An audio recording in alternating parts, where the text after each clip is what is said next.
ओम उमा शंकराय नमः। आप सभी को आने वाली हरितालिका तीज की बहुत बहुत शुभकामनाएं। माता गौरी हम सभी का सौभाग्य अखंड बनाए रखें। इसी मंगल कामना के साथ आज के इस वीडियो में मैं आप सभी को हरितालिका तीज के व्रत की पूजा विधि दिखाने वाली हूँ।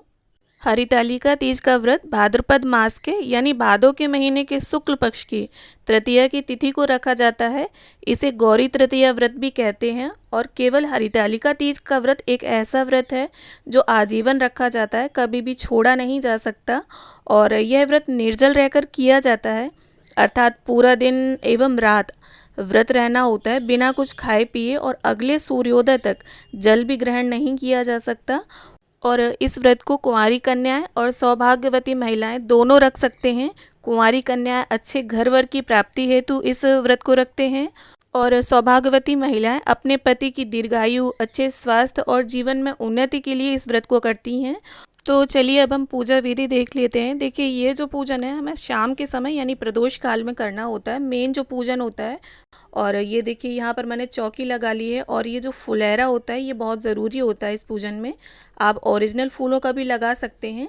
और इस फुलेरा में जो 5 लड़ियाँ होती हैं वो शिव जी की 5 पुत्रियों के नाम की होती हैं। और यहाँ देखिए, मैंने चौकी लगा ली है, लाल पीला वस्त्र बिछा लिया है, अष्टदल कमल बना लिया है, और कलश पर स्वास्तिक बना लिया है, कंठ में मूली बांध ली है, और आम के पत्ते लगा लिए हैं, और पूर्ण पात्र रखकर उस पर दीपक रख लिया है। और यहाँ शिव परिवार की फ़ोटो है मेरे पास, तो मैंने वो विराजित कर ली है। आप दीप कलश की जगह श्री कलश यानी जटा वाला नारियल भी रख सकते हैं। और देखिए, आम के पत्ते ना मिले तो आप अशोक के पत्ते भी लगा सकते हैं। इसके साथ ही देखिए, हरितालिका तीज के व्रत में शिव जी की और माता पार्वती की मिट्टी से मूर्ति बनाकर पूजा जरूर से की जाती है। और साथ में आप चाहें तो गणपति जी की, कार्तिकेय जी की और नंदी जी की भी मूर्तियां बना सकते हैं। और इन मूर्तियों को काली मिट्टी और रेत से मिलाकर बनाया जाता है। और देखिए, आप चाहें तो केले के पत्तों से मंडप भी सजा सकते हैं। इस प्रकार से देखिए, अब हम दीपक को प्रज्वलित कर लेंगे, और देसी घी का दीपक ही रखना है हमें, और इसके बाद अपनी पूजा शुरू करेंगे। तो देखिए, इसके बाद हाथ में थोड़े से अक्षत और पुष्प लेकर हम सभी देवी देवताओं का आवाहन करेंगे। कलश में जो सभी देवी देवता हैं, माता गौरी, शिव शंकर जी, कार्तिकेय जी, गणपति जी, सभी देवी देवताओं का मन में ध्यान करते हुए ऐसा बोले कि हरितालिका तीज के व्रत पूजन हेतु मैं आप सभी का आह्वान करती हूँ, तो कृपया यहाँ आकर आसन ग्रहण करें और हमारी पूजा अर्चना को स्वीकार करें। और ये जो पुष्प और अक्षत होंगे इन्हें हम सभी के समक्ष छोड़ देंगे। और इसके बाद देखिए, गंगा जल का फूल की सहायता से छींटा देते हुए भाव रूपी स्नान करा लेंगे। इसके साथ ही हमने जो मिट्टी से प्रतिमाएं बनाई हैं तो उनका भी अभिषेक कर लेंगे हम। सबसे पहले गणपति जी का, फिर माता गौरी का, और फिर भगवान शिव शंकर का जल से और फिर पंचामृत से स्नान करा लेंगे हम। आप चाहें तो अलग अलग 5 चीज़ों से भी अभिषेक कर सकते हैं। यहाँ पर मैंने सभी चीज़ें मिक्स कर ली हैं, और इसके बाद वापस साफ जल से हम उनका शुद्धोदक स्नान करा लेंगे। और इसके बाद देखिए, गणपति जी को हमें तिलक करना है सबसे पहले, फिर माता पार्वती को, फिर भगवान शिव शंकर को, फिर कार्तिकेय महाराज को, और सभी के जो वाहन इस फोटो में विराजित हैं उन सबको भी हम टीका कर लेंगे।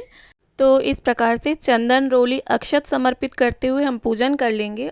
हरितालिका तीज व्रत से एक दिन पहले आप अपने हाथों में मेहंदी लगा लें, और जब इस पूजन को करें तो पूरे 16 श्रृंगार करके इस पूजन को करें। इसके साथ ही देखिए, माता गौरी को हमें हल्दी आज के दिन जरूर अर्पित करनी है। उनके हाथों में इस प्रकार से हल्दी आज के दिन आप जरूर लगाएं, क्योंकि हल्दी जो है वो माता को अति प्रिय होती है और इसे अर्पित करना काफ़ी शुभ माना जाता है। और इसके साथ ही देखिए, माता को हम मेहंदी भी अर्पित करेंगे।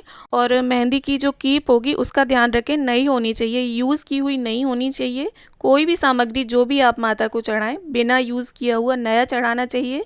और इसके बाद देखिए, अब हम सभी को वस्त्र अर्पित कर देंगे, और गणपति जी को और शिव जी को यज्ञोपवीत अर्पित कर देंगे। और अगर जनेऊ नहीं है आपके पास तो आप कच्चे सूत को भी 5 बार लपेटकर जनेऊ का भाव करते हुए अर्पित कर सकते हैं। और अगर आपने गौरी माता की मूर्ति बड़ी बनाई है तो आप बाकायदा चुनरी वगैरह उन्हें उड़ा दें। यहाँ मेरी मूर्ति छोटी है। और इसके साथ ही देखिए, गणपति जी को और माता गौरी को यहाँ लाल गुलाब के फूल है मेरे पास, तो मैंने वो अर्पित किए हैं। शिव जी को सफ़ेद फूल और जो भी फूल हों आपके पास आप वो अर्पित करें। और इसके साथ ही देखिए, शिव जी को हम बेलपत्र अर्पित कर देंगे। शिव जी की जो भी प्रिय चीज़ें हैं अगर वो हो आपके पास, जैसे बेलपत्र, धतूरा, आंकड़े का पत्ता, आंकड़े का फूल, धतूरे का फूल, ये सभी शिव जी की प्रिय चीज़ें हैं, तो वो हो तो उन्हें अर्पित करें आप। और इसके साथ ही गणपति जी को धूप घास अर्पित कर दिए हमने। और सभी को, सभी उनके जो वाहन हैं कार्तिकेय जी, सभी को हम पुष्प अर्पित कर देंगे। हरितालिका तीज के व्रत में देखिए वैसे तो रत जगह किया जाता है, पूरी रात महिलाएं एकत्रित होकर नाच गाना एवं भजन करती हैं, लेकिन आजकल के जो आधुनिक परिवेश में है वो ऐसा होना थोड़ा पॉसिबल नहीं है। तो इसीलिए आप एक अखंड दीपक जरूर जलाकर रखें अगर आप रात्रि में जागरण नहीं कर सकते हैं तो। और इसके साथ ही देखिए सभी को हमने इत्र अर्पित कर दिया है, और वस्त्र रूपी कलावा भी इत्र लगाकर मैं अर्पित कर रही हूँ। और इसके साथ देखिए आप जो भी सिंदूर दानी से सिंदूर लगाते हो उस सिंदूर दानी को भी यहीं पूजा की चौकी पर रख लें, और माता गौरी के नाम से कुछ सुहाग की सामग्री उन्हें ज़रूर भेंट करें। आप चाहें तो 16 श्रृंगार भी चढ़ा सकते हैं। और इसके साथ देखिए 5 तरह के या 3 तरह के जितने भी फल हों, ऋतु फल, आप वो अर्पित करें। तो जब माता पार्वती ने शिव जी को पति के रूप में पाने के लिए कड़ी तपस्या की, उस समय माता पार्वती की सहेलियों ने उन्हें अगवा कर लिया था। इस कारण इस व्रत को हरितालिका कहा गया है, क्योंकि हरत मतलब अगवा करना और तालिका मतलब सहेलियों द्वारा अपहरण करना हरितालिका कहलाता है। इसके साथ ही देखिए जो भी पकवान आपने घर में बनाए हों उनका भोग अर्पित करें। और देखिए हरितालिका तीज के व्रत की कथा पुस्तिका का भी अब हम पूजन कर लेते हैं। और भोग अर्पित करने के बाद अब हमें कथा पढ़नी होती है।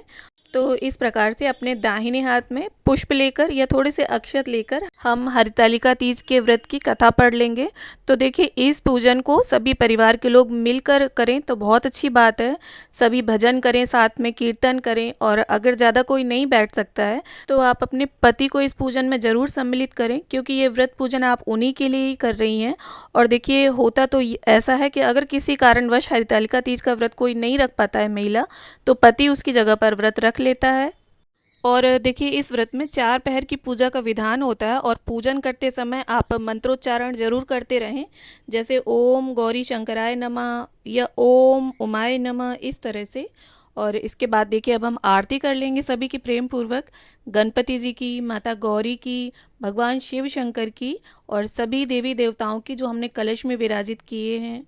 और देखिए इस पूजन में बायना भी निकाला जाता है, उसमें साड़ी, सुहाग की सामग्री और कुछ दक्षिणा भी आप निकाल कर रख सकते हैं यहीं चौकी के पास, और थोड़ी दक्षिणा भी निकाल कर रख दें। और इसके साथ ही देखिए एक छोटा सा हवन भी आपको ज़रूर करना चाहिए, क्योंकि साल में एक बार आने वाला व्रत है और ये कठिन व्रतों में से एक माना जाता है। तो इस प्रकार देखिए 5 आहुति या 9 आहुति या 11 आहुतियाँ आप दें। और इसके साथ ही जो भी भोग सामग्री आपने चढ़ाई होगी, जो घर में भी पकवान बनाए हों या बाजार से आप लेकर आए हों, उन्हें भी थोड़ा थोड़ा तोड़कर इसी हवन में आप उनकी आहुति ज़रूर दें, क्योंकि ऐसा माना जाता है कि हवन में दी हुई आहुतियाँ सीधे भगवान को स्वीकार होती हैं। और अंत में आप एक लौंग के जोड़े की और एक इलायची की आहुति मुख शुद्धि के लिए ज़रूर दें। इससे हमारा जो हवन है वो पूर्ण माना जाता है। तो इस प्रकार से पूजन, भोग, आरती, हवन सभी विधियां संपन्न करने के बाद आप एक लोटे में साफ जल और फूल की सहायता से चौकी के चारों ओर 3 बार जल की फेरी दे दें। इससे समस्त पूजा का शुद्धिकरण हो जाता है, और दीपक का और हवन का शीतलीकरण भी। और इसके बाद देखिए पूरा दिन, पूरी रात उपवास के बाद सुबह जो आखिरी पूजा होती है उसके बाद हमें गौरी माता से सुहाग लेने की विधि संपन्न करनी होती है। इसमें आप गौरी माता को 3 बार या 5 बार सिंदूर अर्पित करें, और वही जो सिंदूर वाली उंगली होगी जूठी, उसे अपनी मांग में सजा लें। और देखिए आपकी शादी की जो चुनरी होगी उसे ओढ़ कर आप पूजन करें, और कोशिश करें नए वस्त्र पहने, और अगर नए नहीं हैं तो धुले हुए और साफ सुथरे वस्त्र होने चाहिए।